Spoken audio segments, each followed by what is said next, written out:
Compass সিরিয়ালে আজকের পর্বে আপনারা দেখতে পাবেন ঋতুজা, কম্পাস আর বিয়ান তিনজনেই বুবলির কাছাকাছি চলে গেছে। আর সেখানে যাওয়ার পরে দেখে যে ওখানে ওরা আছে কিনা সেটা ওরা বুঝতে পারে না। এদিকে সায়েন্টিস্ট আর অখিলেশ দুজনেই ব্যতিব্যস্ত হয়ে উঠেছে যে ওদেরকে ইঞ্জেকশনটা দেওয়ার জন্যে। যে সায়েন্টিস্ট ইঞ্জেকশনটা দেওয়ার জন্যে যাবে আর যে পুশ করবে ইঞ্জেকশনটা, ঠিক সেই সময়তেই একটা কলিং বেল বাজায় বিহান। আর ওরা চমকে ওঠে, বলে যে এখানে কে এসেছে।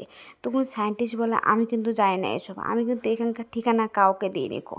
অন্যদিকে বিহান বলে যে মা, ওরা তো দরজা খুলছে না কো, তাহলে এখন কি করা যায়। তখন অখিলেশ বলে আপনি এখানে দাঁড়ান, যতক্ষণ আমি না আসবো ততক্ষণ কিন্তু আপনি ইঞ্জেকশনটা দিবেন না, বলে যায় গেটটা খুলতে। আর ঠিক তখনই শুনে নেয় যে বিহান বলছে যে মা, বাবাকে একবার ফোন করি এই কথা। তখন অখিলেশ দরজাটা না খুলে বলে বিহান এখানে চলে এসেছে, কিন্তু কীভাবে আসলো, কী করে, আমি কিছুই বুঝতে পারছি না। না, আমি এখানকার ধরা দিলে হবে না কো। তখন বিহান বলে যে কি মা, একবার বাবাকে ফোন করি। তখন অখিলেশ সেটা শোনার পরে বলে আমার মোবাইলটা সাইলেন্ট করে দিই। আর তখন সে সাইলেন্ট করে দেয়। আর তখন ঋতুজা বলে বিহান তুমি পুলিশকে ফোন করো। তখন কম্পাস বলে পুলিশকে কেন ফোন করবে, আমরা তো সবটা সামলে নিতে পারবো। অন্যদিকে আবার সায়েন্টিস্ট ইঞ্জেকশনটা দিবে, আর ঠিক তখনই অখিলেশ চলে আসে আর এসে বলে আবার আপনি এই কাজটা করছিলেন, আপনাকে বারবার করে আমি বলে গেলাম আমি যতক্ষণ না আসবো ততক্ষণ আপনি ইঞ্জেকশনটা দিবেন না, তারপরও আপনি দিচ্ছিলেন। একটা মারাত্মক ঘটনা ঘটে গেছে। এখানকার ঋতুজা আর অখিলেশ আর বিহান সবাই, এখানে ঋতুজা আর সবাই কিন্তু চলে এসেছে।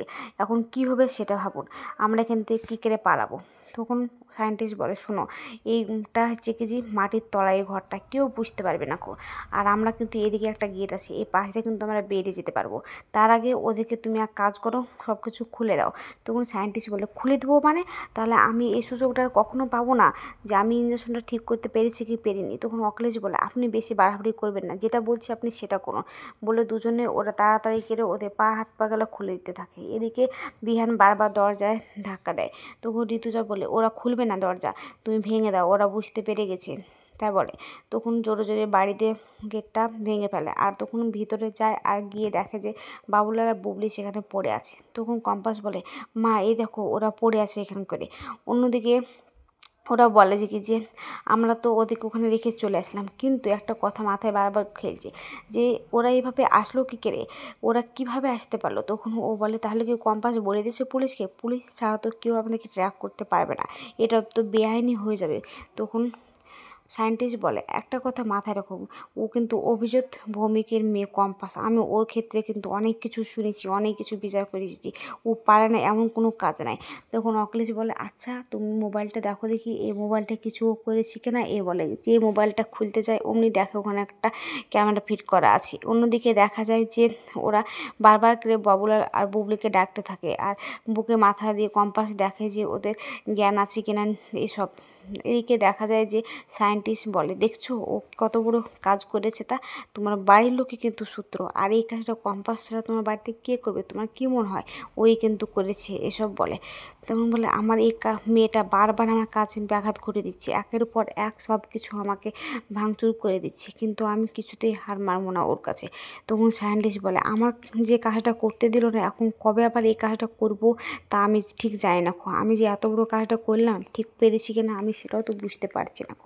অন্যদিকে দেখা যায় যে ঋতুজা বলে ওরা পালিয়েছে ওরা। তখন কম্পাস বলে মা একটু চুপ করো, এখানে কিন্তু বিহান সেন আছে, আমাদের কাছে কিন্তু প্রমাণ নেই, তাই আমরা কিছু বলতে পারবো না। তখন বিহান সেন কিন্তু ফালতু ফালতু অশান্তি বাড়বে।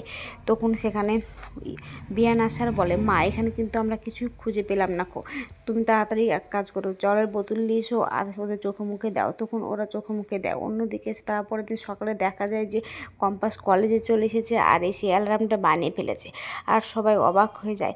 আর তখন সেখানে মোনালিসার বান্ধব সব ভিডিও করে আর মোনালিসাকে ফোন করে, দেখলি ওই মেয়েটা কি চালাক, ও কিন্তু বাড়িতে নিয়ে চলে যাচ্ছে। তখন মোনালিসা বলে তোকে একদম চিন্তা করতে হবে না, তুই কিছু করিস না, ফোনটা রাখ আমি দেখছি।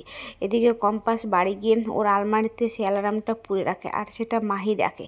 আর দেখে মোনালিসাকে বলে মোনাদি একটা কথা বলি, এবারকার মতো সরি গো, আমি কিছুই করতে পারবো না। ও অ্যালার্মটা আলমারিতে পুড়ে রাখলো আর পকেটে চাবিটা রাখলো, আমি কি ছিনতাইকারী যে পকেট থেকে আমি ছিনতাই করবো চাবি, আমি পারবো না।